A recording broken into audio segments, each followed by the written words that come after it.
Yo, what's up guys, my name's Hakiii and here are the best forgotten vehicles in GTA Online. These are vehicles that used to be so good so many years ago. They used to be the best of the best in their time and no one really pays too much attention to them anymore, unfortunately, but in this video we're going to be taking a look at them. First car we're going to take a look at is the Dubach Massacro. Now the Massacro used to be the king of the sports class until the GTO came out and the Pariah and the RSX. There are much better performing sports cars nowadays, but the OG sports car that everyone used to use back in the day, mainly for racing and roaming around free roam, was the Massacro, and it's got a beautiful engine noise and it's actually got some decent speed to it. There's no reason you should be using it in races just because there's better options, but it's definitely one of the most iconic vehicles back in the day in GTA Online. I haven't used it in ages until I captured gameplay for this video, and I actually had a lot of fun roaming around the map with it. It's just a fun vehicle to drive regardless. Chances are you haven't seen someone driving a Massacro in so long, and I highly recommend you do, just to bring back some good memories. It is a really cheap vehicle, so if you've never had it before, feel free to give it a go. The only thing I wish it had is more customization. It is a really OG vehicle, but Rockstar did add some additional customization to OG cars in previous DLCs, so they should definitely do it with the Massacro. It does lack some customization. Another vehicle that gets absolutely no attention is the Bifta, a very unique looking vehicle that some people used to mess around a lot in. I wish Rockstar would release more vehicles this style. It's almost like in between a go-kart and a sports car. It kind of feels like a toy when you're driving it around, but it's pretty fun. It's one of those unrealistic vehicles that are really enjoyable to ride around in. I wish they would add more customization options to a buggy like this. It's got an okay amount of customization for being such an old vehicle, but I feel like there's so many things you can add on to it, but it does have some pretty cool spoilers and exhaust you can have on. I'm actually really hoping for a Bifta 2.0. It would be so sick, and a lot of people would use it if we just get a newer version of this one, and maybe a little faster. But in terms of the traction, this actually has really good traction both on-road and off-road. Huge respect to the Bifta, one of my all-time favorite vehicles in GTA 5. The Duke of Death is another vehicle I feel like is not talked about enough. I mean, for one thing, it's free, which is a huge plus. Very few amount of vehicles are actually appearing as free in the in-game websites, and this is one of the best value vehicles you can get in the entire game. I believe all you need to do is connect your Rockstar Social Club account to your GTA account, and then it should appear in-game as free for you. And besides buying it for free, it's actually a great vehicle itself. For one thing, it's actually heavier than the average vehicle, of course, because it is armored, and that extra armor gives it some great ramming capabilities, so you can ram street cars out the way easily with this car. It definitely is a bit more powerful than your usual car, and it's got the best of both worlds with both explosion and bullet resistance. It takes a few rockets to fully blow it up. As you can see in this gameplay, I managed to withstand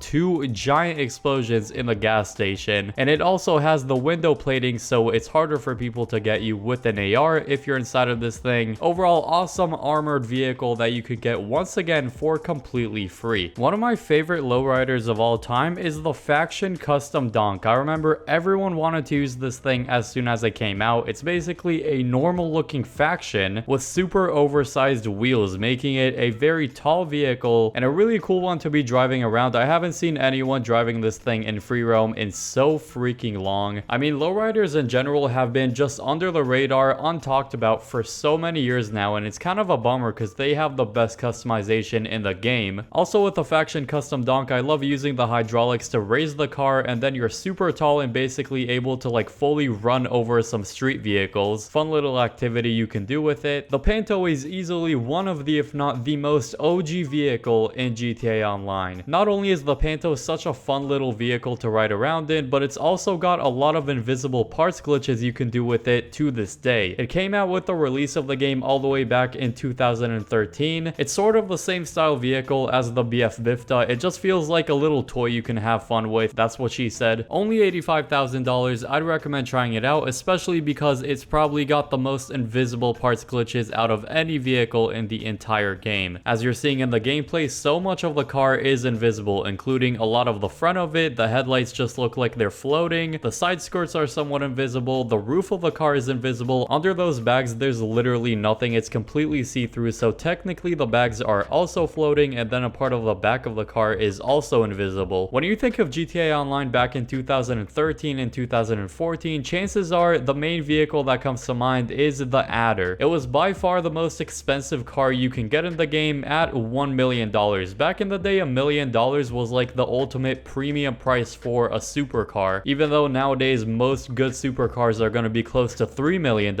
I can bet you haven't seen someone riding around in an Adder in free roam in so long, and same with using it for races. I mean, it used to be the top dog in the supers class, but those days are long gone. Today, the performance of the Adder is considered so freaking bad. I mean, the top speed of it is okay, but in terms of handling and overall racing performance, it's horrible, which is kind of sad to think about, because going from the top spot to being one of the worst supercars for racing is kind of sad. And it's even more of a bummer because we really don't have a lot of Bugattis in GTA Online. I mean, the only ones I could really think of are the Adder, the Nero, and the Thrax. I think those three, maybe I'm missing like one, but we really don't have a lot of Bugattis, and they look amazing, so I really hope Rockstar actually releases more into the game. Anything that looks somewhat similar to the Adder, I mean, the Adder looks amazing, especially the back of it. Maybe the front of it could use some work, but overall I think the Adder is one of the better looking supercars in the game. The LG Retro Custom definitely had its popular time in GTA Online a good couple years ago though. Back in 2016 and 17, this was actually a super popular vehicle that a lot of people were driving around in. It's a car that has one of the best engine sounds in the entire game. It's a very satisfying noise, and of course, because it's a Benny's vehicle, it's got some amazing customization, so if you like customizing cars, definitely worth checking this one out. Another one of the most iconic supercars in GTA Online goes to the Turismo R. Brings back a lot of good memories. Was it as popular as the Adder? Probably not, but it's still up there for one of the most OG supercars in the game. In terms of the OG competition in the supers class, there were a couple different cars, and the Turismo R wasn't the main supercar. It wasn't the second best, it wasn't the third wheeler, it was actually the fourth wheeler in the supers class for a long time. The Adder was probably the main one, the Zentorno came after that, then we had the Entity XF, and the Turismo R was always mentioned fourth. And out of those four supercars, the only one that's still relevant today really is just the Zentorno, since it's a really good beginner supercar. The Adder, the Turismo R, and the Entity XF are long gone. I mean, no one really uses them anymore, and it's been like that for almost a decade now. I mean, they were only relevant at the start of the game. I haven't driven the Turismo R in so long, and I was pleasantly surprised driving it around in this gameplay. It was actually pretty quick. It's got some amazing traction. If it had a little better top speed, maybe it would be a lot more competitive, but overall, I had fun driving it around. There's so many vehicles I could have included in this list, so comment down below some vehicles you think I should have included that are also really forgotten by the community. Drop a like if you went on to enjoy this video, and subscribe if you're new for more awesome videos like these that you do not want to miss. And click the video on screen now for the best vehicle in each class in GTA Online.